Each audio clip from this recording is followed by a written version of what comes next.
تو اہل بیت محمد رحمہ الصلوۃ والسلام اللہ تک پہنچنے کا راستہ ہے، اور جو راستہ اللہ تک جاتا ہے وہی راستہ جنت میں لے کے جاتا ہے۔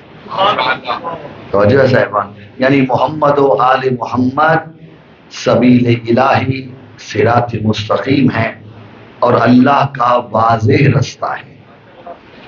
اور جو حضرات مسلسل تشریف لا رہے ہیں، میں 2 دن سے یہ عرض کرنے کی کوشش کر رہا ہوں کہ اللہ نے سرکار علی ابن ابی طالب کو صراط مستقیم قرار دیا ہے، اللہ نے سرکار علی کو سبیل الہی قرار دیا ہے۔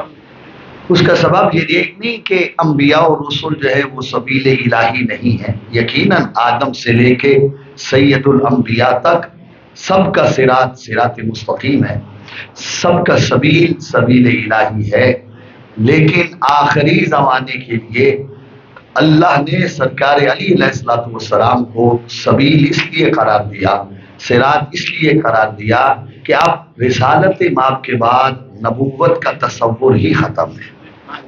حضور کے بعد کوئی نبی نہیں ہے، کوئی رسول نہیں ہے، اس لیے کوئی تو ایسا ہو کہ جو محمد جیسا ہو، مولا آپ کو سلامت رکھے، کوئی تو ایسا ہو جو رسول جیسا ہو، کوئی تو ایسا ہو جو رسول تو نہ ہو لیکن ہدایت ویسے ہی کرے جیسے مصطفیٰ کر رہا ہے، کوئی تو ہو جو مصطفیٰ تو نہ ہو، جو رسول تو نہ ہو، جو نبی تو نہ ہو لیکن ہدایت کا انتظام کر سکے اور وہ سیدھا رستہ دکھا سکے، اس کا نام ہے علی ابن ابی طالب۔ توجہ فرمانے صاحبانوں، جو حضرات تشریف لا رہے ہیں، مسلسل میں نے گزارش کی تھی کہ علی ہے صراط مستقیم، علی ہے سبیل الہی، اور اللہ اپنے لیے فرما رہا ہے کہ اللہ صراط مستقیم پر ہے۔ جو حضرات کل کی اگر تھوڑی سی گفتگو ذہن میں ہو، اللہ کہہ رہا ہے کہ اللہ صراط مستقیم پر ہے، رسول صراط مستقیم پر ہے، یعنی اللہ چاہتا ہے کہ دنیا کو علی کے در پہ جھکا دوں، اور مصطفیٰ چاہتا ہے جہاں موقع ملے دنیا کو علی سمجھا دوں۔ اس لیے اللہ بھی صراط مستقیم پہ ہے اور مصطفیٰ بھی صراط مستقیم پر ہے، لیکن شیطان ہے جو اس پہ نقب لگا کے بیٹھا ہے۔ یعنی میں نے عرض کیا تھا کہ اس نے کہا لَأَقْعُدَنَّ عَلَىٰ صِرَاطِكَ الْمُسْتَقِيمِ، کہ اے پروردگار تو مجھے مہلت دے، میں تیری صراط مستقیم پر نقب لگاؤں گا، لوگوں کو صراط سے پر آنے سے روکوں گا۔ یعنی جو صراط پر آنے سے، جو سبیل الہی پر آنے سے، یعنی جو علی تک آنے سے تمہیں روکے، وہ شیطان ہے۔ ٹھیک ہے، اب صرف شیطان ہی نہیں کہ جو روکتا ہے وہ صرف شیطان ہے، بلکہ اللہ نے کچھ اور لوگ بھی بتائے ہیں کہ ان لوگوں کی نشانیاں کیا ہیں جو سبیل سے روکتے ہیں۔ سنیے گا، اللہ فرماتے ہیں الذین کفروا وصدوا عن سبیل اللہ زدناہم عذابا فوق عذاب بما کانوا یفسدون۔ بڑی توجہ چاہ رہا ہوں، اللہ فرماتے ہیں وہ لوگ کہ جو کافر ہیں، صدوا عن سبیل اللہ، وہ اللہ کے سبیل سے دنیا کو روکتے ہیں۔ توجہ صاحبان، اور فرمایا زدناہم عذابا فوق عذاب، اب میں ان پر عذاب در عذاب انہیں نازل کروں گا، بما کانوا یفسدون، اس سبب سے کہ وہ فسادی ہیں۔ تو نتیجہ آپ خود نکالتے آئیے گا کہ جو بھی تمہیں علی کی ولایت و محبت سے روکے وہ شیطان بھی ہے، وہ کافر بھی ہے، وہ فسادی بھی ہے۔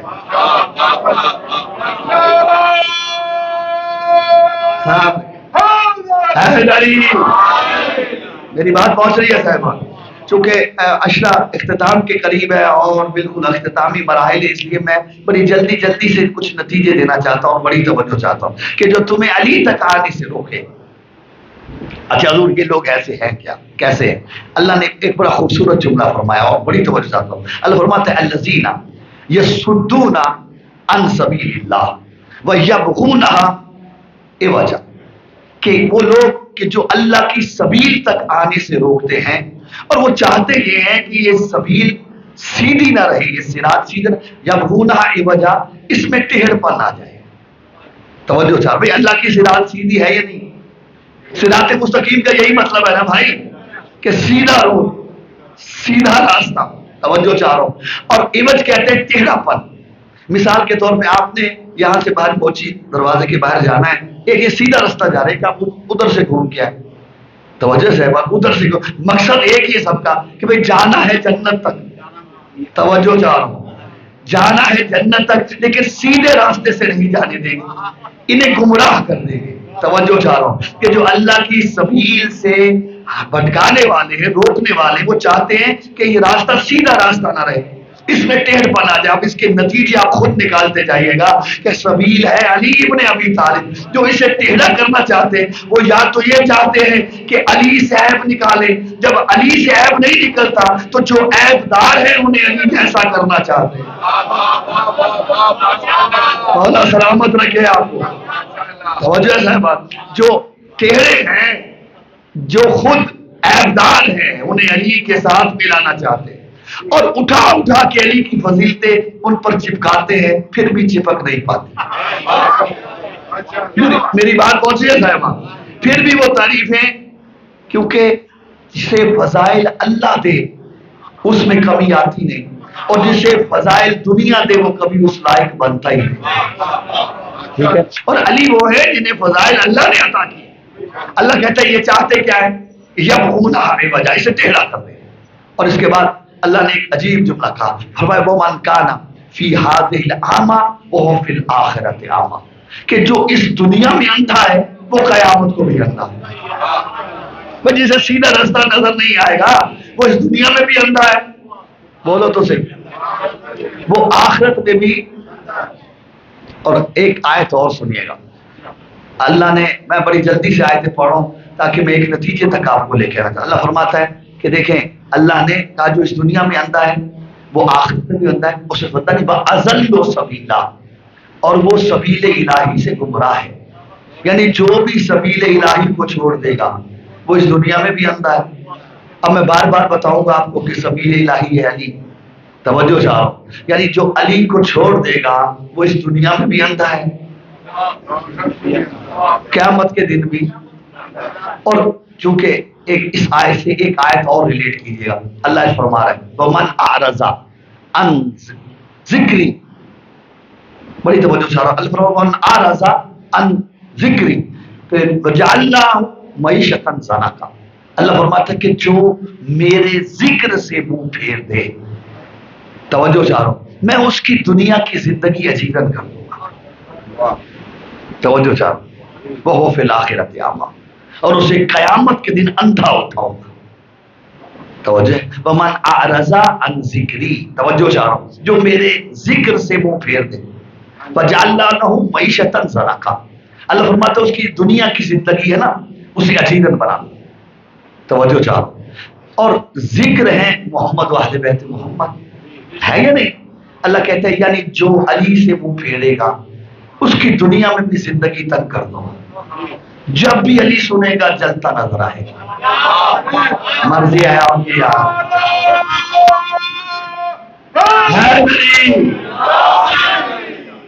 میری بات پہنچی صاحب؟ اللہ کہتا ہے میں اس کی دنیا کی زندگی اجیرن کروں، اور اس کی دلیل ایک سننا چاہو گے؟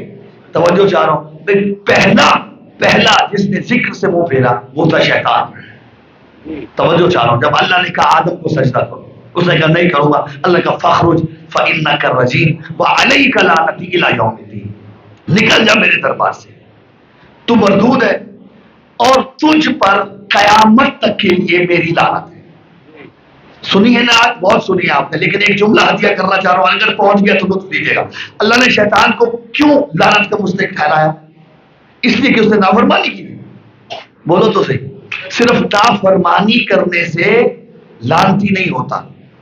بھئی ہم کتنی نافرمانیاں کرتے ہیں، بولو تو صحیح، کرتے ہی نہیں کہ کبھی کبھی نماز چھوڑ دی، بلکہ اکثر چھوڑ دی جاتی ہے۔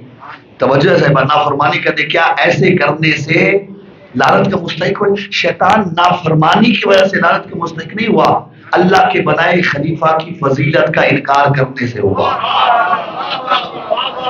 جسے سمجھ آئیے میری بات کی، نافرمانی تو مخلوق کرتی ہے، وہ معاف کرنا ہے، توجہ چاہتا ہوں، نافرمانی تو مخلوق کرتی ہے، خدا معاف توبہ کرے معاف کر دیتا ہے، لیکن جو اس کے بنائے ہوئے فضیلت کا انکار کرے وہ لعنت کا مستحق ہو جاتا ہے. تو پھر دنیا یاد رکھے جو علی کی ولایت کا منکر ہوگا اس کی دنیا اتنی عزیرت خدا کر دیتا ہے کہ وہ دنیا میں بھی لعنت کے مستحق ہے, قیامت کو بھی جہنم کے مستحق ہے.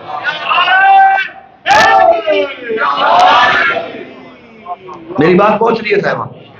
جس تک اللہ فرماتے ہیں ومن اعرض عن ذکری, کہ جس نے بھی میرے ذکر سے منہ پھیر دیا, وجعلنا لہ معیشۃ ضنکا, اللہ فرماتا ہے ہم اس کی معیشت کو تنگ کر دیں گے, اس کی زندگی کو اجیرت کر دیں گے. توجہ چاہتا. اور دیکھیں ایک بات آ گئی ہے تو سنتے جائیے گا. بھئی اللہ نے کہا ہے جو میرے ذکر سے منہ پھیرے, یہ ذکر کیا ہے؟ توجہ, دو تین معنی دیے ہیں قرآن نے ذکر کے مطلب کیا ہے. ایک ارشاد فرمایا بڑی مشہور و معروف ہے, انا انزلناہ انا نحن نزلنا الذکر وانا لہ لحافظون. توجہ چاہو, ہم نے ہی اس ذکر کو نازل کیا ہے اور ہم ہی اس کی حفاظت کرنے والے. یہ ایک پیغام دے کے جا رہا ہوں اور یہ میرا فرض منصبی بھی ہے, اپنے بچوں اور نوجوان بھائیوں کو بالخصوص یہ پیغام دینا چاہتا ہوں کہ اللہ فرمایا انا نحن نزلنا الذکر وانا لہ لحافظون, ہم نے ہی اس ذکر کو نازل کیا اور ہم ہی اس کی حفاظت کرنے والے. کیا ہے ذکر؟ قرآن. توجہ چاہ رہا ہوں, قرآن ذکر ہے یا نہیں؟ سارے بولے ہے نا ذکر. اللہ کہتے ہیں ومن اعرض عن ذکری, جو بھی میرے ذکر سے منہ پھیر دے گا میں اس کی دنیا کی زندگی اجیرت کر دوں گا, اسے تنگ دست بنا دوں گا. اور ذکر کا ایک معنی ہے قرآن. بس جو بھی قرآن کو چھوڑ دے گا وہ دنیا میں تنگ دستی کی زندگی گزارے گا. میری بات پہنچی ہے؟ یہ قرآن چھوڑنے والی شے نہیں ہے. قرآن کی تلاوت ضرور کریں, قرآن ضرور پڑھیں. توجہ چاہ رہا ہوں, اگر آپ قرآن نہیں پڑھیں گے, تلاوت قرآن نہیں کریں گے, قرآن کو چھوڑ دیں گے تو آپ ذکر رحمان کو چھوڑ رہے ہیں.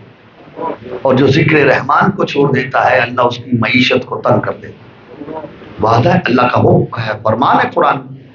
اور اچھا ایک بات میں دست بدستہ آپ کی خدمت میں عرض کرنا چاہتا ہوں کہ بعض احباب ہوتے ہیں جو قرآن نہیں پڑھ پاتے. اب جب انہیں احساس ہوتا ہے تو وہ یہ سمجھتے ہیں کہ اب میری ایج نہیں رہی کہ اب میں قرآن. نہ بھائی, یہ میں قرآن ایج نہیں دیکھتا, دل پاک ہونا چاہیے. اگر دل پاک ہے تو قرآن نور ہے, خدا اس دل میں قرآن اتار دیتا ہے. میری بات سمجھ آئی ہے نہیں سمجھ؟ العلم نور یقذفہ اللہ فی قلب من یشاء, حدیث ہے رسالت باب کہ علم ایک نور ہے اور جس دل میں چاہتا ہے اللہ ڈال دیتا ہے. اس کے لیے ایج کی قید نہیں. اور جو بچے ہیں آپ کی کوشش کریں اپنے بچوں کو قرآن سے مربوط کریں, روز پڑھے قرآن. جو نہیں پڑھے زبردستی, وہ تو بچوں کی ایج ایسی ہے کہ وہ ادھر ادھر ہو جاتے ہیں, انہیں زبردستی قرآن کی عادت ڈالیں. ایک دفعہ اگر انہیں قرآن کی چاشنی لگ گئی پھر دنیا کی کوئی کتاب نہیں پڑھیں گے, صرف قرآن پڑھیں گے. کیوں؟ قرآن جو ہے یہ آفاقی کتاب ہے, قیامت تک رہنے والی کتاب ہے. اور قرآن کا معجزہ آج بھی یہ ہے کہ اگر کوئی خلوص دل سے نیت صاف کر کے, دل صاف کر کے اس کو پڑھتا ہے تو یہ اپنے پڑھنے والوں کو ہر روز نئے نئے معنی عطا کرتا ہے, کیونکہ معجزہ خالدہ ہے, نئے نئے معنی عطا کرتا ہے. یہ قرآن, یہ فضیلت ہے قرآن کی. توجہ چاہ رہا ہوں. اور دوسری بات یہ ہے, معصوم کا فرمان ہے کہ قرآن ہر کسی کو اپنے معنی دیتا بھی نہیں, قرآن نااہل سے اپنے معنی چھپا بھی لیتا ہے. کیونکہ معجزہ خالدہ ہے نا, نااہل سے اپنے معنی چھپا بھی لیتا ہے. اہل تب بنو گے جب قرآن کو اہل بیت سے لو گے. میری بات سمجھ میں آئی ہے صاحب؟ پھر تم اس کے اہل بن جاؤ گے. پھر یہ قرآن تو روز تمہیں اپنے نئے نئے معجزات دکھائے گا, نئے نئے معنی دے گا. اور اللہ کے ذکر سے روح گردانی مت کرنا, کیونکہ اگر قرآن کو, جس گھر میں روزانہ قرآن کھلتا ہے, مولا فرماتے ہیں جس گھر میں روزانہ قرآن کھلتا ہے وہ اہل آسمان کے لیے یوں چمکتا ہے جیسے زمین والوں کے لیے آسمان کے ستارے چمکتے ہیں. یہ فضیلت ہے قرآن کی. قرآن کوئی معمولی کتاب نہیں ہے. اور اگر قرآن پڑھو گے خدا تمہارے رزق میں وسعت کرے گا، تمہاری معیشت کو بہتر کرے گا. توجہ ہے صاحبان، اگر معیشت کو بہتر کر، ہر کوئی تو روٹی کی فکر میں ہے نا. آج کل کا دور ہی یہ آ گیا ہے، تنگ دستی اتنی آ گئی ہے، مہنگائی اتنی آ گئی ہے، ہر کوئی اس فکر میں ہے کہ بھئی کمال ہو. ظاہر ہے زندگی کی ضرورت ہے، لیکن اگر قرآن کو ساتھ رکھو گے خدا تمہارے لیے رستے کھولتا چلا جائے گا. توجہ چاہو. اور جو اس سے منہ پھیرے گا، وَمَنْ أَعْرَضَ عَنْ ذِكْرِي، اللہ فرماتا ہے جو میرے ذکر سے منہ پھیرے میں اس کی معیشت کو تنگ کروں. ذکر کا ایک معنی قرآن، ذکر کا دوسرا معنی اللہ فرماتا ہے قَدْ أَنزَلَ اللَّهُ إِلَيْكُمْ ذِكْرًا رَسُولًا. اللہ فرماتا ہے میں نے تمہاری طرف ذکر نازل کیا جو کہ میرا رسول ہے. توجہ ہے صاحبان، ذکر کا دوسرا معنی قرآن نے کیا دیا؟ رسول. یعنی رسول بھی ذکر ہے، قرآن بھی ذکر ہے. اور اللہ فرماتا ہے جو میرے ذکر سے منہ پھیرے گا اس کی دنیا کی زندگی تنگ ہو جائے گی. اور دنیا نے اس کے بہت سے نمونے دیکھے کہ جس نے بھی رسول سے منہ پھیرا اور رسول بلاتے رہے وہ بھاگتا رہا، آج تک دنیا سے لعنتاں نہیں کھا رہا.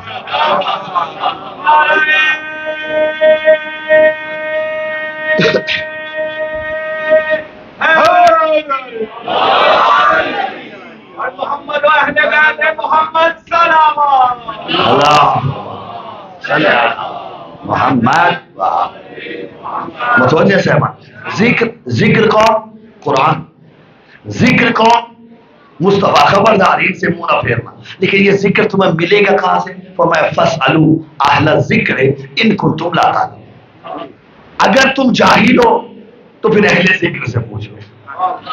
توجہ ہے صاحبہ، بھئی کس سے پوچھو؟ جو اہل ذکر ہے. میری بات پہنچی ہے صاحبہ؟ اب یہ اہل ذکر ہیں کون؟ یہ بھی تو ڈھونڈنے پڑیں گے نا. اہل ذکر کسے کہتے ہیں؟ اچھا یہ دو لفظ ہیں، دو لفظ، ایک ہے اہل ایک ہے ذکر. اہل اور ذکر. ذکر کا معنی قرآن، ذکر کا معنی رسول. توجہ ہے صاحبہ. اب اگر ذکر کا معنی آپ کریں قرآن تو اہل ذکر وہ ہوں گے کہ جو قرآن ادھر سے پڑھ کے آتے ہیں. جسے سمجھ آئیے میری بات، وہ ادھر آ کے نہیں پڑھتے. اچھا اہل ذکر وہ ہوں گے کہ جو نزول سے پہلے بھی قرآن پڑھ جائیں. نہیں پیچھے رہ جاتے ہیں آپ تو پھر مجھے دکھ ہوتا ہے. بھئی ایسے کوئی ہستی ملے گی نا آپ کو کہ جس نے آتے ہی قرآن پڑھا ہوگا اور قرآن اس سے 10 سال بعد نازل ہونا شروع ہوا. جسے سمجھ آئیے میری بات کی. سرکار ابن ابی طالب جب تشریف لائے ہیں کعبہ میں، 3 دن کا علی رسول کے ہاتھوں پہ آیا، غذائے روحانی کی طرف میں منہ کھولا، رسول نے اپنی زبان علی کے منہ میں دے دی. علوم نبی لعاب دہنی رسول میں تر ہو کے سینہ علی میں اترے. سینہ علی باب مدینہ العلم بنا. علی کو سناؤ، فرمایا مولا توریت سناؤں، زبور سناؤں، انجیل سناؤں، قرآن سناؤں. حیدری سنیے نا یہ بات، ہزاروں بار سنیے آپ نے یہ بات، ہزاروں بار سنیے. لیکن اعتراض بھی تو سنتے جائیے. اعتراض ہے یہ شیعہ بندے نہیں ٹھیک. بھائی کیوں؟ وہی رسول جب آئے ہیں قرآن پڑھا ہی نہیں، علی نے پڑھ دیا. یہ علی کی فضیلت بڑھاتے رہو بھائی، اور کل کے ناخن دو. جب علی نے قرآن پڑھا تو سنا کس نے تھا؟ بولو، سنا تو رسالت امام نے تھا نا. اور جب رسول اس دنیا میں آئے تھے کون تھا اس کعبے جسے قرآن آتا تھا؟ اور علی سے سن کے رسول نے یہ نہیں کہا چلو علی توریت تو ٹھیک ہے، زبور تو ٹھیک ہے، انجیل تو ٹھیک ہے، وہ آ چکی، یہ قرآن تو ابھی یہ کیا پڑھ رہے مجھے سمجھ نہیں آ رہی نا. جیسے علی نے قرآن پڑھا رسول نے علی کی پیشانی پہ بوسہ دیا، فرمایا یا علی تجھے تو قرآن ویسے ہی آتا ہے جیسے مجھے محمد کو یاد ہے.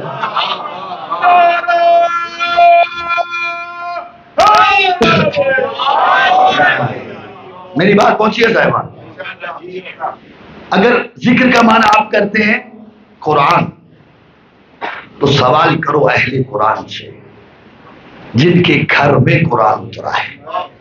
اور صاحب البیت، یہ عربی کا ایک مقولہ ہے کہ صاحب البیت ادرا میں فی البیت، گھر والا سب سے بہتر جانتا ہے کہ میرے گھر میں کیا ہے. توجہ ہے صاحبان. اب مجھے نہیں پتا آپ کے گھر میں کیا کیا پڑا ہے، آپ کو نہیں پتا میرے گھر میں کیا پڑا ہے، ایسے ہے، لیکن آپ کو پتا ہے کہ آپ کے گھر میں کیا ہے. ارے اہل قرآن اہل بیت مصطفیٰ ہیں، انہیں پتا ہے کہ اللہ اس بات سے کہنا کیا چاہتا ہے، اور یہی وجہ ہے کہ علی کے سوا کسی نے دعویٰ نہیں کیا۔ توجہ چاہ رہا ہوں، ایک بات آگے دیکھیں، آیت کا لہجہ دیکھیے، علی کا قول دیکھیے، دونوں کا لہجہ دیکھیے۔ قرآن نے کہا فاسألو، پوچھو، اہل ذکر کیا کہا؟ فاسألو۔ علی نے کیا کہا؟ سلو، پوچھو۔ میری بات حیدری، قرآن نے کہا فاسألو، بس پوچھو، علی نے کیا کہا؟ سلونی، پوچھو۔ یعنی جو الفاظ اللہ کے تھے وہی الفاظ علی کے تھے، یعنی علی سمجھانا یہ چاہتے ہیں کہ قرآن کو میں ویسے جانتا ہوں جیسے اللہ نے نازل کیا ہے۔ توجہ سے مجھ سے پوچھو جو پوچھنا۔ اور مزے کی بات ہے، اس سلونے نے بھی بہت سے لوگوں کو ذلیل کروایا۔ توجہ ہے صاحبہ، بہت سے لوگ ذلیل ہوئے ہیں خدا کی قسم اس سلونے کے پیچھے۔ جی سبت ابن جوزی بہت بڑے مولانا صاحب تھے، وہ انہوں نے دعویٰ کر دیا کہ سلونی پوچھو جو مجھ سے پوچھنا چاہتے، جو بیدار بیٹھا ہے جملہ اس کے لیے، سلونی پوچھو جو پوچھنا چاہتے۔ اب لوگوں کو ایک جمع غفیر ہے، ممبر پہ بیٹھے ہیں صاحب، اور لوگ سوال کر رہے ہیں، وہ جواب پہ جواب دیے جا رہے ہیں، علی کی ایک ملنگنی تھی، اسے پتہ چلا کہ اس نے میرے مولا والا دعویٰ کیا ہے، کہا اس کی پوچھتی ہوں میں اس کی جرت کیسے ہوئی کہ اس نے میرے مولا کا دعویٰ کیا ہے۔ توجہ چاہ رہا، آئی اس کی محفل میں، بزرگ خاتون تھی، کمر کو سیدھا کر کے کھڑی ہوئی، کہا مولانا سنا ہے آپ نے کہا پوچھو جو پوچھنا چاہتے، کہا پوچھو، پھر کہا پوچھو، کہا اچھا مجھے یہ بتاؤ، اب میں دیکھنا چاہتا ہوں کہاں تک میرے ساتھ چلنے کی ہمت رکھتے ہیں، میں پوچھنا یہ چاہتی ہوں کہ وہ ایک صاحب مدینے میں فوت ہوئے، علی نے اس کا جنازہ نہیں پڑھا، 3 دن تک لاش پڑی رہی، بات سمجھ آ گئی؟ اتنا ہی کافی ہے۔ اور سلمان محمدی ہیں وہ مدائن میں فوت ہوئے، علی نے مدینے سے جا کے مدائن میں جنازہ پڑھا، یہ ساتھ محلے میں تھا، یہ کیوں نہیں پڑھا، وہ کیوں پڑھا؟ توجہ ہے، سوال دیکھیے گا، تم نے کہا نا سنونی میرے مولا کا دعویٰ کیا، اب بتا یہ جو ساتھ تھا 3 دن جنازہ پڑھا رہا، علی نے شرکت نہیں کی، وہ سینکڑوں میل دور مدینے سے مدائن جا کے جنازہ پڑھا، کیوں؟ سنو گے جواب کیا دیا؟ کہا اگر تو اپنی مرضی سے آئی ہے تو تجھ پہ لعنت، اگر شوہر کی مرضی سے آئی ہے تو اس پہ لعنت۔ علی کی ملنگنی مسکرا کے ایک جملہ کہہ کے نکل گئی، جو جمل میں آئی تھی وہ کس کی مرضی سے آئی تھی؟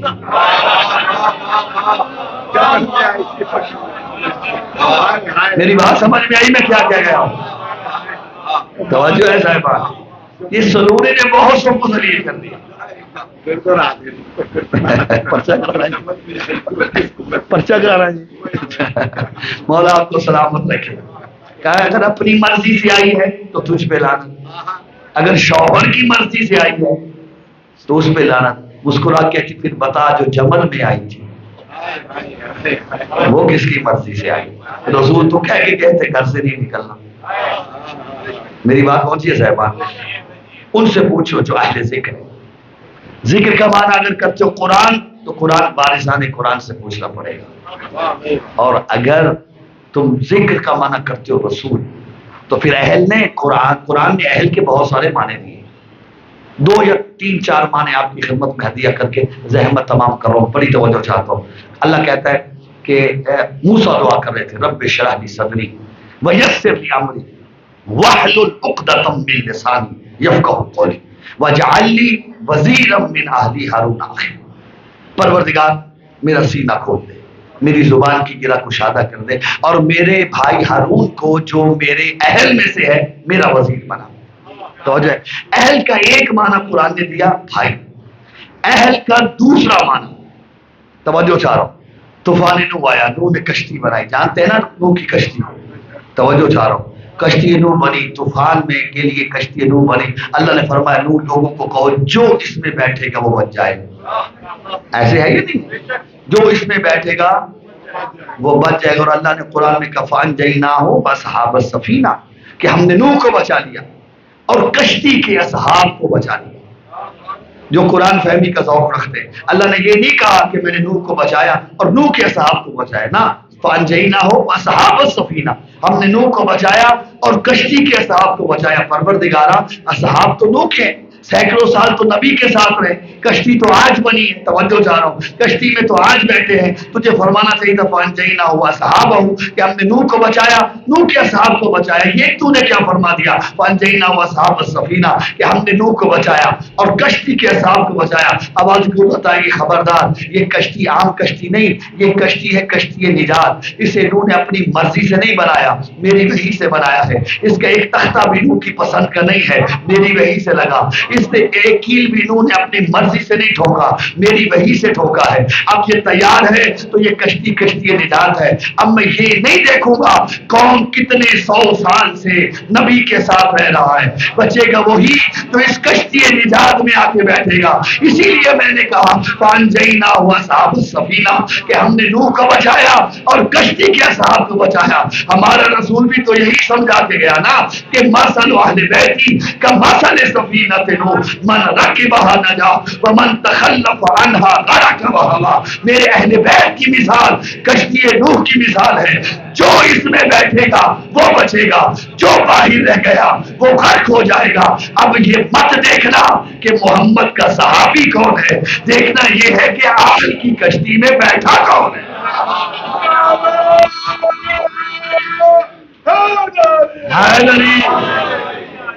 میری بات کون سی ہے صاحب؟ آل کی کشتی میں بیٹھا کون ہے. کشتی تیار کی حضرت نوح نے. توجہ صاحبان, فرمایا جو اس میں بیٹھے گا وہ بچ جائے. قبلہ جو بیٹھے, ایمان سے بتانا بچے یا نہیں بچے. حتیٰ کہ کتے بیٹھے تو بچ گئے. اس تک میری, کیونکہ اللہ نے کہا تھا کہ ہر جانور کی جنس کا ایک جوڑا بٹھا لے, 2 جوڑے بٹھا لے. کتے بیٹھے بچ گئے, خنزیر بیٹھے بچ گئے, بندر بیٹھے بچ گئے. بیٹا نہیں بیٹھا تو نہیں بچا, بیوی نہیں بیٹھی تو نہیں بچی. توجہ ہے نا صاحبان, جب نہیں بچی اور جب بیٹا ڈوبنے لگا نا, جب طوفان آنے لگا, قرآن بولا حضرت نوح نے کہا کہ بیٹا آ جا, یہ کشتی نجات ہے, بیٹھ جا اس. کہ بابا سآوی الی جبل, پہاڑ پہ چڑھ جاؤں گا, لیکن تیری کشتی میں. میری بات کو پسند بھی آ رہی ہے نہیں آ رہی ہے؟ مولا آپ کو سلامت رکھے. کشتی میں نہیں بیٹھوں گا. کہا کیوں نہیں بیٹھوں گا؟ کہ بابا سآوی الی جبل, پہاڑ پہ چڑھ جاؤں گا, لیکن تیری کشتی میں. کتنا نافرمان تھا نوح کا بیٹا, بولو تو سے کتنا گستاخ رسول تھا, لیکن خدا کی قسم ایک بات بڑی کام کی بتا کے گیا. اگرچہ گستاخ تھا, اگرچہ نافرمان تھا, لیکن بات بڑی کام کی بتا گیا ہے. بتا گیا کہ دیکھو نافرمان رسول ہمیشہ پہاڑوں پہ ہی چڑھا کرتے ہیں. سلامت مل کے سلامت سلامت رہو, سلامت رہو. بابا پہاڑ پہ چڑھ جاؤں گا تیری کشتی میں.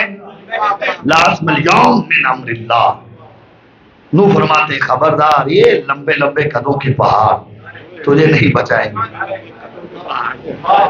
یہ نہیں بچائیں گے.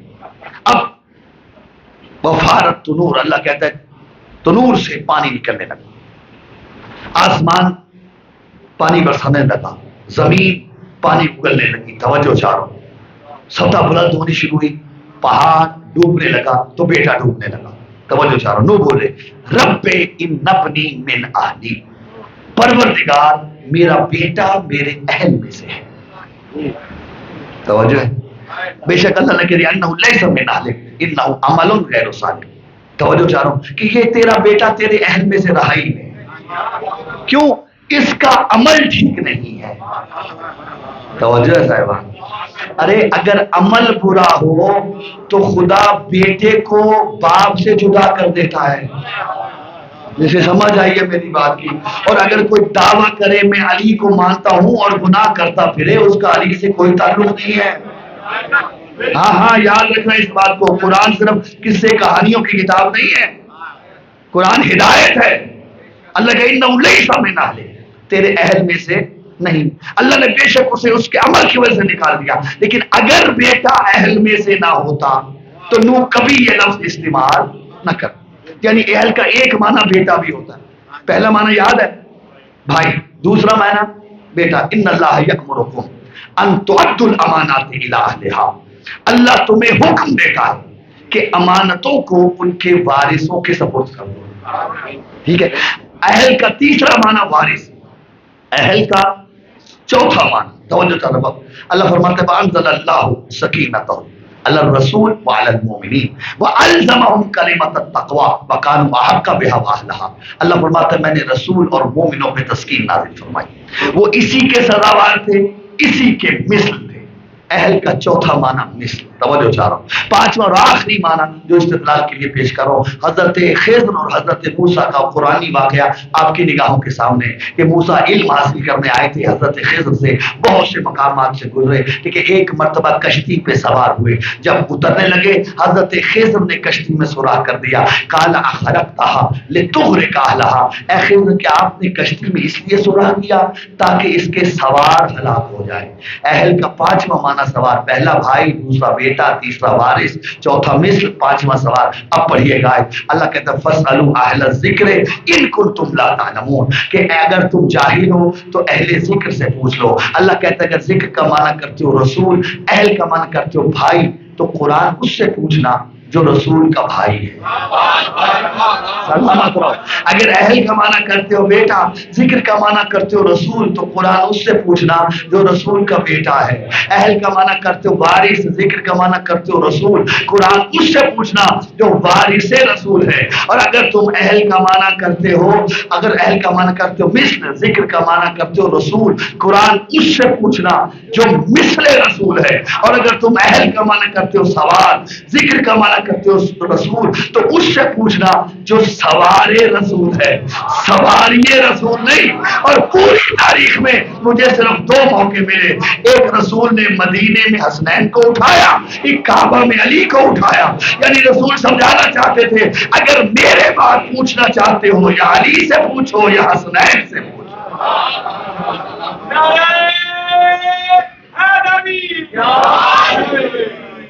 خاندان زہرا پر بلند ترین سلام۔ اللہ صلی علی وہم سلامت رہے، مولا سب کو سلامت رکھے۔ کیوں؟ یہ علی ہی بتائیں گے کہ اللہ کی مراد کیا ہے، اللہ چاہتا کیا ہے۔ جو علی بتائے گا وہی صراط مستقیم کہلائے گا، جو علی بتائے گا وہی سبیل الہی کہلائے گا۔ توجہ سے اللہ چاہتا ہے ہر کوئی میری سبیل پہ آ جائے تاکہ اسے نجات دوں۔ یہی وجہ ہے کہ جب رسالت امام صلی اللہ علیہ وآلہ وسلم معراج پہ تشریف لے گئے، او ادنا کی منزل پہ بہت ساری باتیں کی، میں معراج نہیں سنا رہا لیکن ایک جملے کی زحمت دے رہا ہوں۔ جب بہت ساری باتیں کی، اب واپس پلٹنے لگے نا رسول، واپس چلے تھے کہ آواز کو تو میرا حبیب ٹھہر جا، یا رسول اللہ حکم فرمایا سنو میری طرف سے جا کے ساری دنیا کو ایک پیغام دے دینا۔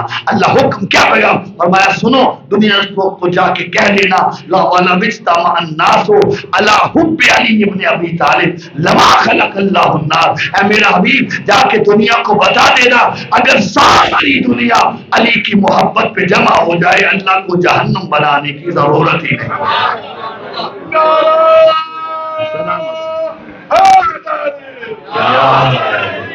اللہ کو جہنم بنانے کی، جہنم بنی ہی دشمنانی علی کے لیے۔ اللہ نے ان کو، میں نے آیتیں پڑھتا رہا ہوں، ماواہ جہنم، جو اللہ کی سبیل کو چھوڑ دے گا اللہ نے اس کا ٹھکانہ جہنم قرار دیا۔ جو سبیل الہی کا منکر ہے اللہ نے اسے جہنم میں ڈالا۔ اور اللہ عادل ہے، اللہ کے علم میں قیامت تک کا ہر منظر ہے۔ اللہ جانتا ہے کہ انہوں نے علی کی اولاد کو ذبح کرنا ہے۔ اجرکم علی اللہ، اجرکم علی اللہ، سوائے غم آل محمد کے خدا آپ کو کوئی غم نہ دکھائے۔ سب کچھ قربان کیا ہے حسین نے اس سبیل کو بچانے کے لیے۔ لیکن عجیب ہے فلسفہ حسین، جب عاشور کی رات آئی نا، سارے اصحاب کو، انواع آوان کو، اپنے اعزا و اقارب کو جمع کیا خیمے میں، دیکھ کے فرماتے ہیں کہ سنو، یہ جتنی بھی فوجیں جمع ہوئی ہیں نا، یہ صرف مجھ حسین کے خون کی پیاسی ہے۔ میں تم سے حق بیعت اٹھاتا ہوں، جو جانا چاہتا ہے چلا جائے۔ کوئی نہیں گیا۔ فرمایا اچھا اس لیے نہیں جاتے کہ تمہیں جنت نہیں ملے گی؟ میں حسین تمہاری جنت کا ضامن ہوں، جو جانا چاہتا ہے چلا جائے۔ روایت کی لفظیں کوئی نہیں گیا۔ کہا اچھا اس لیے نہیں جاتے کہ عربوں میں حمیت ہوتی ہے، عربوں میں غیرت ہوتی ہے، اگر چھوڑ کے چلے گئے اس ڈر سے نہیں جا رہے کہ کل کو لوگ تانے دیں گے کہ حسین کو تنہا چھوڑا ہے۔ مولا فرماتے میرے پاس اس کا بھی علاج موجود ہے۔ فرمایا سنو، میرے ساتھ ہے زہرا کی بیٹیاں، میں انہیں محملوں پہ سوار کرا دیتا ہوں، تم ان کے اونٹوں کی لجام میں تھام لو، جا کے روضہ رسول پہ بٹھا دینا، اگر کوئی پوچھے کہ کیوں چھوڑا ہے حسین کو تو بتا دینا حسین نے کہا تھا علی کی بیٹیوں کو مدینے پہنچاؤ۔ اجرکم اللہ۔ کوئی نہیں گیا۔ اچھا میرے سامنے جانے سے شرم کرتے ہو؟ عباس جی مولا چراغ گل کر دے۔ اب جو چراغ گل ہوا فوج حسینی میں تلا تم بپا ہوا۔ جب شور تھما فرمایا عباس چراغ پھر جلا۔ اب جو جلایا فوج کی حالت ہی تبدیل تھی، جو جوان تھے تلواریں نیاموں سے نکالے ہوئے تھے، جو بچے تھے وہ پاؤں کے پنجوں کے بل اونچے ہو کے کھڑے تھے، جو ضعیف تھے وہ کمر پہ پٹکا باندھ کے کھڑے تھے۔ حسین نے فرمایا شاباش ہو میرے شیروں، ایسے اصحاب تو میرے نانا کو بھی نہیں ملے۔ اجرکم اللہ۔ اور اس کے بعد آقا نے ایک ایک کو جنت کی بشارت دینا شروع کی۔ جان تو بھی کل شہید ہوگا، حبیب ابن مظاہر تو بھی کل شہید ہوگا، مسلم ابن اوسیا تو بھی کل شہید ہوگا۔ اور روایت کہتی ہے ابھی قاسم تک نہیں پہنچے تھے کہ جوش شہادت میں قاسم کھڑے ہوئے، لوگ کہتے چچا کیا میں کل شہید نہیں ہوگا؟ اجرکم اللہ۔ یہ سننا تھا۔ حسین فرماتے میرے لال تو جوان ہے، تیرا 6 ماہ کا بھائی علی اصغر بھی شہید ہوگا۔ جب علی اصغر بھی شہید ہوگا، ہاشمی خون تھا، انگڑائی نہیں، جوش آیا، بندے کبا ٹوٹ گئے۔ لوگ کہتے ہیں چچا کیا شامی ہمارے خیموں میں گھس آئے گے؟ فرمایا نہیں ہو میرا لال، تیرے ہوتے ہوئے کس کی ضرورت ہے جو ہمارے خیموں میں آئے، ہم اپنے ہاتھوں پہ اٹھا کے لے جائیں گے۔ اور اس کے بعد حسین نے ایک سوال کیا قاسم کیف وجدت الموت، موت کو کیسا پاتے ہو؟ کہا الموت عندی احلی من الاصل، چچا موت تو میرے نزدیک شہد سے بھی زیادہ میٹھی ہے۔ بس عزادارو 2 یا 4 جملوں کی مجھے اجازت دینا۔ سارا دن قاسم کوشش کرتے رہے چچا مجھے اجازت دے دے۔ آج میرا جی چاہتا ہے امام حسن مجتبیٰ کو پوچھا دو، جناب فروا کو پوچھا دو، عزادارو سارا دن کوشش کرتے رہے کہ چچا اجازت، جب بھی چچا کے سامنے آتے نا چچا جی اجازت دیجیے، حسین رو پڑتے، فرماتے قاسم کیسے اجازت دوں، تو میرے بھائی حسن کی شبیہ ہے، جب بھی اپنے بھائی کی زیارت کا مشتاق ہوتا ہوں میرے لال میں تجھے دیکھ لیتا ہوں، کیسے دوں اجازت؟ نہیں دے سکتا۔ اب پریشان قاسم حسین کے دربار سے نکلے، خیموں کے پیچھے آئے، یوں گھٹنوں پہ ہاتھ رکھ کے سر رکھ کے رونا شروع کیا کہ اب کیا کروں، بار بار جاتا ہوں چچا اجازت نہیں دیتے۔ اچانک قاسم کے ذہن میں خیال آیا کہ جب میرے بابا کا آخری وقت تھا، بابا کو زہر ملا ہوا تھا، جگر کے ٹکڑے کٹ کٹ کے منہ سے باہر آ رہے تھے، مجھے بابا نے اپنے سینے پہ لٹایا ہوا تھا اور میرے بابا حسن مجتبیٰ نے میرے بازو پہ ایک تعویذ باندھا تھا اور فرمایا تھا قاسم جب تو زندگی کی سب سے بڑی مصیبت میں گرفتار ہونا تو اس تعویذ کو کھول کے پڑھ لینا، اس میں تیری مشکل کا حل موجود ہوگا۔ عزادارو قاسم کہتے ہیں اب اس سے زیادہ مصیبت کیا ہے گی، میرا چچا تنہا ہے، دشمنوں میں گھرا ہوا ہے، سب شہید ہو رہے ہیں، سب قربان ہو رہے ہیں، چچا مجھے اجازت دیتا، اس سے بڑی مصیبت کیا ہوگی؟ قاسم نے بازو پہ ہاتھ مارا، بابا کا تعویذ ملا، کھولا، پڑھنا شروع کیا۔ ارے تعویذ کیا تھا؟ حسن مجتبیٰ کا خط تھا، لکھا تھا میرے لال حسن جب تیرا چچا نرگائے آداب میں گر جائے تو اپنی جان کو چچا پہ پیارا نہ کرنا، قربان کر دینا۔ پڑھ کے خوش ہوا قاسم، بھاگتے ہوا آئے، یہاں آقا حسین تھے، دیکھ کے کہتے ہیں چچا پڑھیے نا میرے بابا کا خط ہے، چچا ایک دفعہ پڑھیے، ایک دفعہ ضرور پڑھیے، میرے بابا کا خط ہے۔ حسین نے خط لیا، بھائی نے بھائی کی تحریر کو پہچانا، چوما آنکھوں سے لگایا، رو کے فرماتے ہیں میرے لال اب تجھے نہیں روک سکتا، جو لفظ سمجھ کے گریا کرتے ہو، تجھے میں خود تیار کرتا ہوں۔ یہ کہہ کے حسین قاسم کو خیمے میں لے کے آئے۔ جانتے ہو کیا کیا حسین نے؟ تبرکات والا صندوق کھولا، آقا حسن کا کرتا نکالا، قاسم کو پہنایا اور اس قمیض کو دونوں پہلوؤں سے کفنی کی صورت میں پھاڑ دیا۔ اللہ جانے کسے سمجھ آئی ہے یہ بات، کسے نہیں سمجھ آئی۔ ارے کربلا کے 2 شہید ہیں جنہیں حسین نے کفن پہنا کے بھیجا ہے، ایک کا نام علی اکبر ہے، دوسرے کا نام قاسم ہے۔ اجرکم اللہ۔ ان 2 شہزادوں کو حسین نے کفن پہنا کے بھیجا، حسن مجتبیٰ کا کرتا پہنایا، دونوں طرف سے پھاڑ دیا پہلوؤں سے، اور حسن کا امامہ لیا، 2 حصوں میں تقسیم کیا۔ ایک حصہ قاسم کے چہرے کا نقاب بنایا، دوسرا حصہ قاسم کے سر پہ باندھا۔ اتنا کم سن تھا قاسم، حسین نے اپنے ہاتھوں پہ اٹھا کے گھوڑے کی زین پہ اڑایا۔ اجرکم اللہ۔ کہا میرے لال اللہ کے حوالے، میرے لال اللہ کے حوالے۔ قاسم چلے میدان جنگ کی طرف، حسین چلے ٹیلے پر، کھڑے ہو کے قاسم کی جنگ دیکھنے لگے۔ ارے علی کا علی ہوتا تھا، بے فکری سے لڑا۔ جب فوج قابو نہیں آ رہی تھی نا، فوج کی قابو نہیں قاسم آ رہے تھے، تو ایک مرتبہ امر ساتھ کہتا ہے ازرق ملعون سے، یہ وہ ملعون تھا جو 1000 سے اکیلا لڑتا تھا، اتنا بہادر اور جو تھا شہ سوار تھا۔ اسے کہتا ہے جا اس قاسم کا مقابلہ کر۔ کہا میری توہین ہے اس بچے کے مقابلے پہ جانا، میرے 4 بیٹے ہیں وہ اس کے لیے کافی ہیں۔ اس نے اپنے 4 بیٹے، میں ساری جنگ نہیں سنا رہا، 4 بیٹے بھیجے۔ قاسم نے ایک بار میں سب کو فنار کیا۔ جب سارے مر گئے نا تو یہ غیظ و غضب سے مغلوب ہو کے فیل مس کی طرح بھرا قاسم کی طرح جانب حسین کی نگاہ پڑی کہ ازرق آ رہا ہے۔ حسین ٹیلے پہ کھڑا نہیں رہ سکے، ٹیلے سے نیچے اترے۔ جانتے کہاں آئے؟ اس خیمے کے باہر جس میں جناب فروخت تشریف فرما تھی۔ آواز دے کے کہتے بھاوے اولاد کے حق میں خدا ماں کی دعا سب سے جلدی قبول کرتا ہے، تیرا قاسم کے مقابلے پہ ازرق آیا ہے، یہ 1000 سے اکیلا لڑنے والا ہے، دعا کرو اللہ قاسم کو اس پہ فتح عطا کرے۔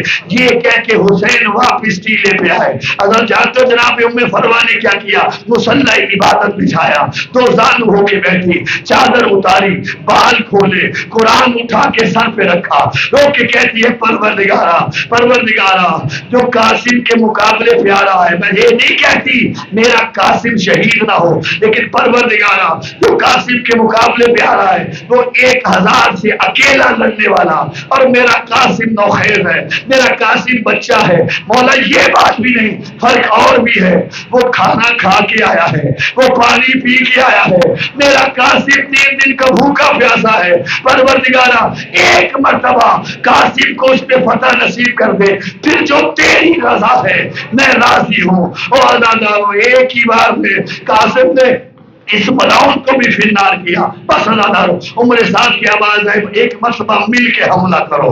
ساری فوج نے مل کے حملہ کیا جو ماتم کی نیت سے آئے ہو۔ ادادارو اب جو قاسم نے ان پہ حملہ کیا، فوج بھاگتی نظر آئی کہ ایک مرتبہ ایک ملعون نے کہا قاسم تو کیسا بہادر ہے، تیرے گھوڑے کا تنگ کھل گیا۔ بس ادادارو جو جھکے نا قاسم تنگ دیکھنے کے لیے، اس ملعون نے قاسم کی پشت پہ گرز کا وار کیا۔